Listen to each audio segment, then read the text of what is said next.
The room was thick with tension, the kind you could almost feel pressing down on your chest. Lights glared overhead, cameras rolled, and every set of eyes was fixed on the clash unfolding before them. At the center of it all sat Stephen Miller, his voice sharp, his tone dripping with arrogance. He leaned forward, cutting in mid-sentence, refusing to let Jasmine Crockett finish a single thought. His interruptions came fast, relentless, like a hammer pounding over and over again on the same nail. 1, 2, 3. By the fourth, the audience's patience was visibly fraying. By the fifth, heads were shaking. By the sixth, a wave of collective frustration rippled through the room. Crockett's face, however, told a different story. Where others might have snapped, she stayed still, her eyes locked on Miller with the focus of someone who knew this battle wasn't about noise, it was about timing. Each time he cut her off, she didn't flinch. She didn't beg for the floor. She didn't lose her composure. Instead, she waited, letting his interruptions pile up like a stack of evidence against him. Every word he spat only exposed his desperation, his inability to control himself in the presence of someone he couldn't dismiss. And the people watching knew it. The murmurs began to spread. Why won't he let her speak? Why is he so afraid of her voice? Every camera angle caught the growing frustration in the crowd, the disbelief written across their faces. It wasn't just rude anymore, it was unbearable. 6 times. 6 deliberate attempts to drown her out, to erase her voice. The imbalance was obvious, the disrespect undeniable. But Crockett knew something the rest of the room didn't. Beneath her steady exterior, she was counting. She knew Miller had made a fatal mistake. He thought interruption was power. What he didn't understand was that patience could be far deadlier. She was letting him write his own downfall, one arrogant outburst at a time. The silence she held was not weakness, it was strategy. And the stage was nearly set. Because the 7th time would not be like the rest. The 7th time would be the last. But what she said next didn't just silence Stephen Miller, it sent shockwaves across the entire. To understand why this clash mattered so much, you have to look beyond the room, beyond the lights, and beyond the instant sparks of frustration. Because what unfolded that night wasn't just another argument. It was part of a much larger pattern, one that had defined Stephen Miller's rise and the way he wielded power. For years, Miller had built his reputation on interruption. Not just in the literal sense, though he certainly never shied away from talking over opponents. His entire brand was about drowning out voices he didn't want heard, cutting off ideas before they could take shape, silencing perspectives he didn't want validated. It wasn't about dialogue. It was about dominance. He had interrupted advocates in hearings, dismissed journalists in interviews, brushed aside lawmakers with smirks and sneers. His weapon wasn't eloquence, it was disruption. By refusing to let others speak, he created chaos. And in chaos, he thrived. It was a tactic designed to exhaust, to frustrate, to leave his opponent flustered. And time after time, it worked. People walked away rattled, their points unfinished, their dignity chipped away by his relentless interruptions. But Jasmine Crockett was not built to crumble. Her story, her voice, her very presence in that room represented something Miller could not dismiss. As a black woman, as a lawyer, as a representative who had fought tooth and nail to be heard in every space she'd entered, Crockett was the embodiment of resilience. Every interruption she endured wasn't new, it was familiar. It was the echo of every time someone like her had been told to wait, to be quiet, to move aside. And it was precisely that history that gave her the patience to withstand Miller's storm. Because what Miller saw as control, Crockett recognized as desperation. Every time he cut her off, he exposed his fear. Every time he raised his voice, he showed his weakness. The audience might not have had the words for it yet, but they could feel it. He was unraveling, and she was waiting. This wasn't just arrogance versus composure. It wasn't just noise versus silence. It was something bigger, a battle over dignity itself. Would Miller's interruptions once again succeed in erasing someone's voice? Or would Crockett prove that dignity, when wielded with precision, could silence even the loudest arrogance? The stakes were higher than one exchange. For viewers across the country, this confrontation mirrored their own lives, the times they'd been talked over at work, dismissed in classrooms, ignored in conversations that mattered. Crockett wasn't just fighting for herself in that room, she was holding the line for every voice that had ever been muted. That's why the audience leaned forward, why social media was already buzzing, why people couldn't look away. Because everyone wanted to know, what would happen when patience finally gave way to power? What would it sound like when dignity struck back? And here's the part that kept people hooked: you're going to hear exactly what Crockett said. You're going to hear the moment the tide turned, the instant Stephen Miller's interruptions finally backfired.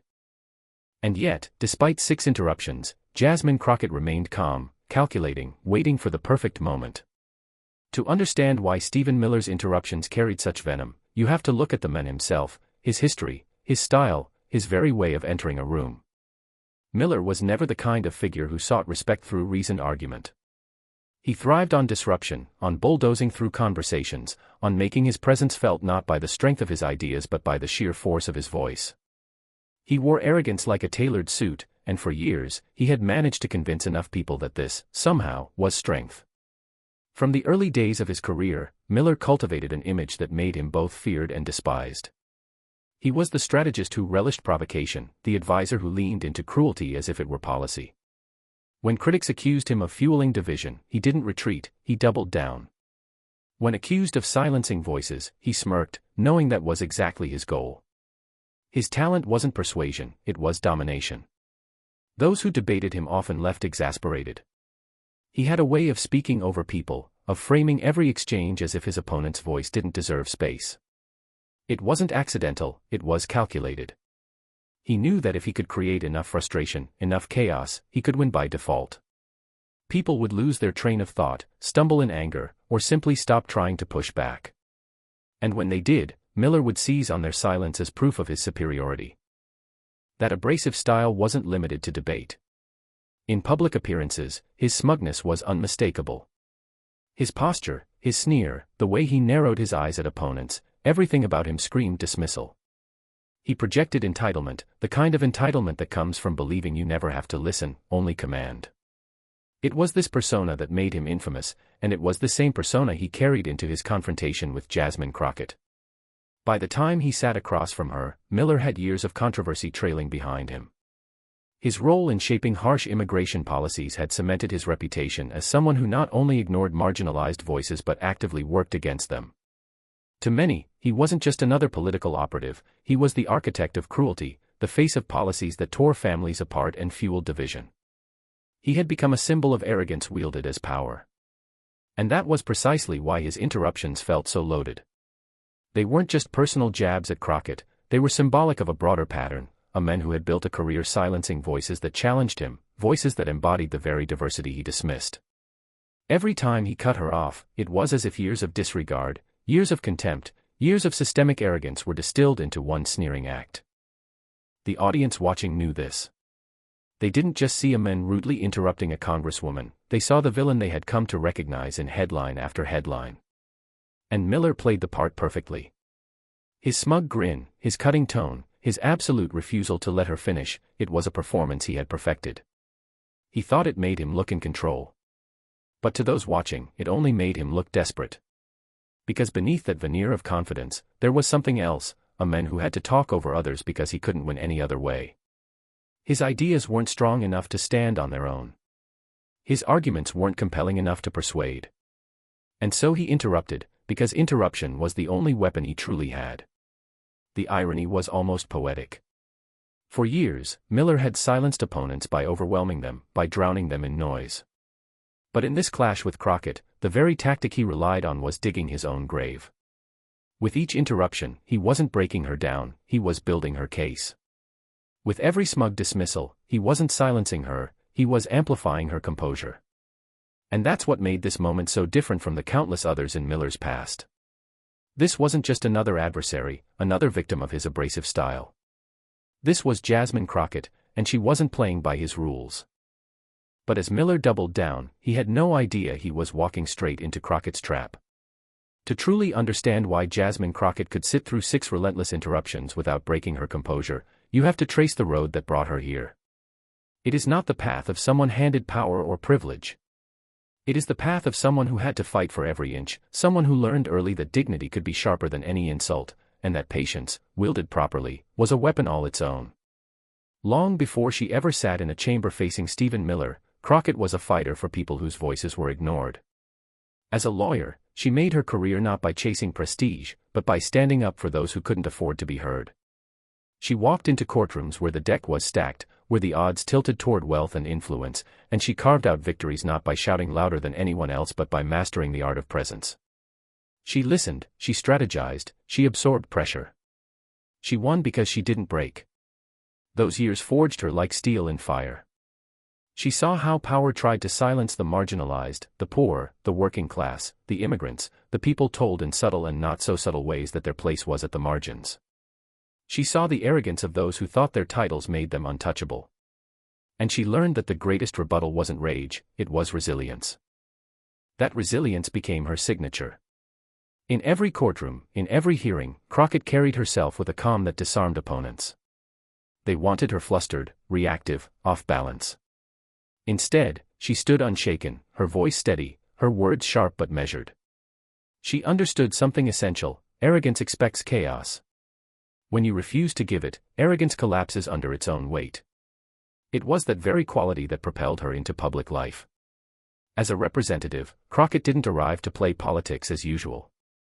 She arrived with the weight of lived experience, with the conviction that every interruption she endured was not hers alone, it was an echo of what millions had endured. Every time someone tried to silence her, she felt the burden of speaking not just for herself but for those who had been silenced before. And that's what made her such a formidable opponent for Stephen Miller. Because for him, interruptions were sport, tactics, a way of establishing dominance. For Crockett, interruptions were nothing new. They were the background noise of her career, of her life. She had dealt with skeptics in law school, judges who doubted her, colleagues who dismissed her. She had walked into rooms where her very presence challenged expectations, and she had learned to turn that discomfort into fuel. Her calm under fire wasn't passive, it was deliberate. She understood the rhythm of conflict the way a seasoned fighter reads an opponent's movements. Miller's interruptions were not surprises. They were predictable beats in a tired song she had heard before. And she knew exactly how long to let it play before dropping a note that would end it once and for all. That was the brilliance of her patience in that moment. She didn't lunge at the first interruption. She didn't snap at the second or the third. She let them stack, one after another, until everyone in the room, and everyone watching, felt the weight of the disrespect. She knew that by the sixth interruption, the audience would already be on her side, bristling with outrage. And that was when her voice would land with maximum impact. But Crockett's composure was more than strategy. It was identity. It was rooted in the values that shaped her journey: dignity, justice, and the unshakable belief that no one, no matter how loud, had the right to erase another's voice. That belief had carried her through courtrooms, through campaigns, through every trial that demanded her patience. It was why, sitting across from Miller, she didn't need to raise her voice to command the room. Her very restraint told the story. She was stronger than his arrogance, bigger than his interruptions, and more prepared than he could ever imagine. And for the progressive audience watching, for those who had themselves been dismissed, silenced, or talked over, Crockett wasn't just a politician in that moment. She was a mirror. She was proof that composure can outlast arrogance, that dignity can dismantle dismissal, that patience can be a kind of power that arrogance will never understand.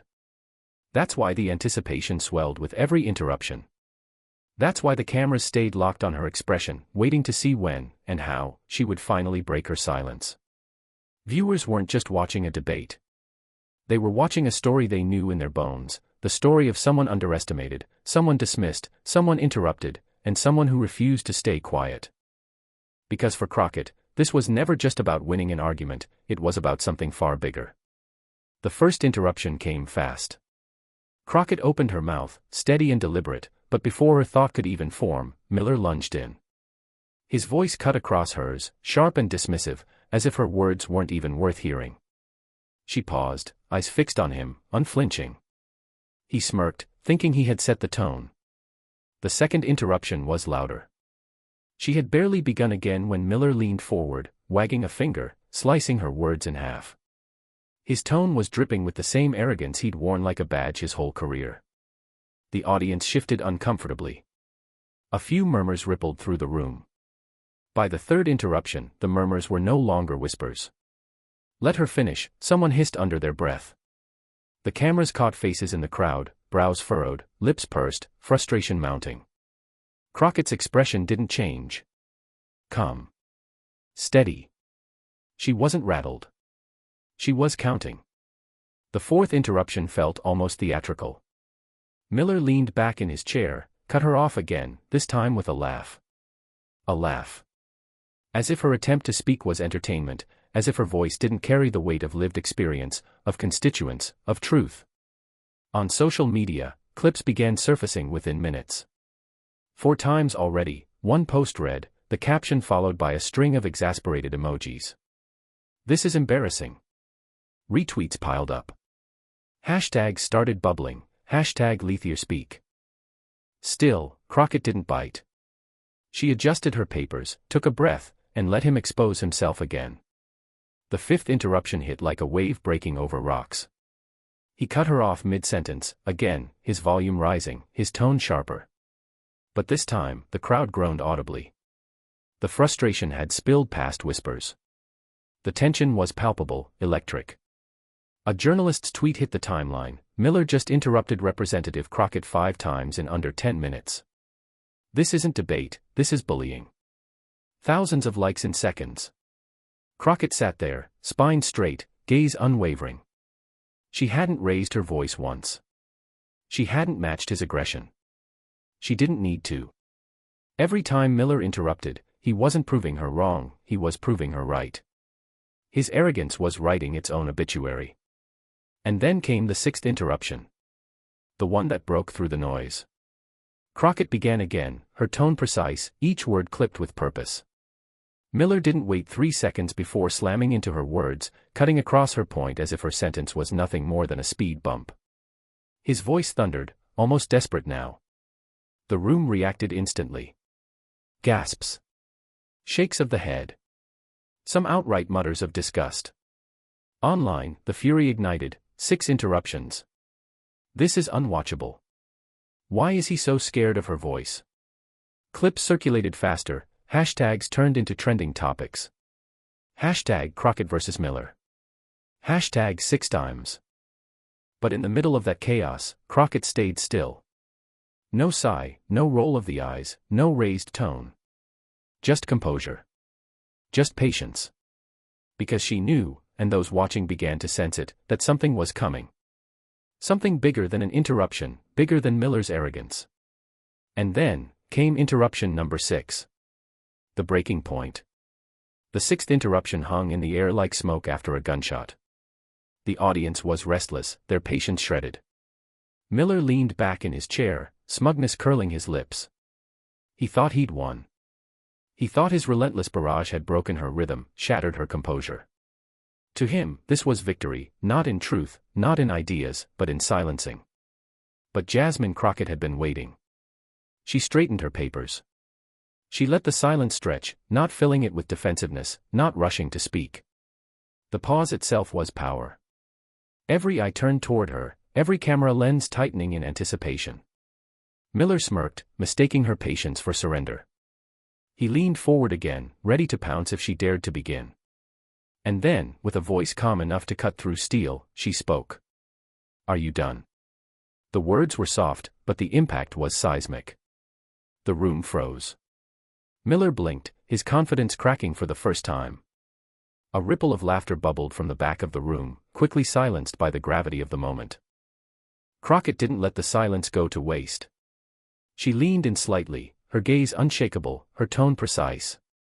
"Because if you're done interrupting me for the 6th time, maybe America can finally hear the truth for the first time." Gasps. Murmurs. Phones came up instantly, screens glowing as people scrambled to capture the moment. Miller shifted in his seat, opening his mouth, but nothing came out. His weapon, interruption, had just been neutralized by dignity sharpened into a blade. Crockett continued, slow and deliberate, each pause magnifying the blow. "You see, Stephen, interruptions don't make you strong. They make you scared. And every time you cut me off tonight, you told this room exactly what you're afraid of, a black woman with facts, a black woman with power, a black woman who refuses to be silenced." The audience erupted. Applause thundered, drowning out the camera's clicks. Miller's eyes darted nervously.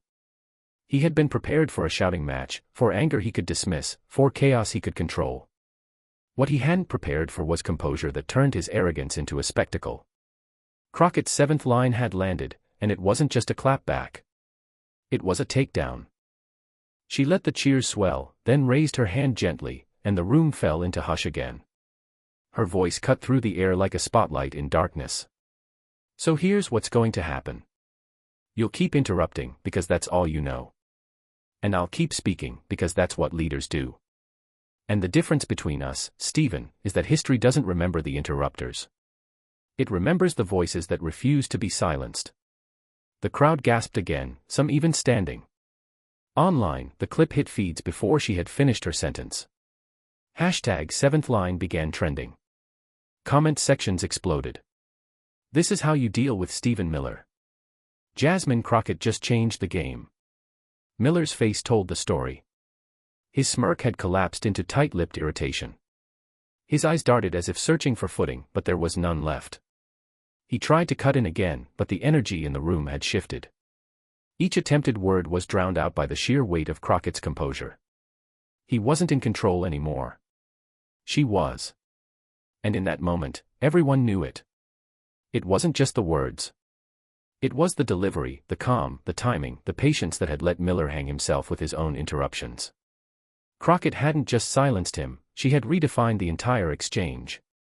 She hadn't met arrogance with chaos. She had met it with dignity so undeniable that even his arrogance crumbled. The room leaned in. Phones kept recording. People tweeted in real time, she destroyed him.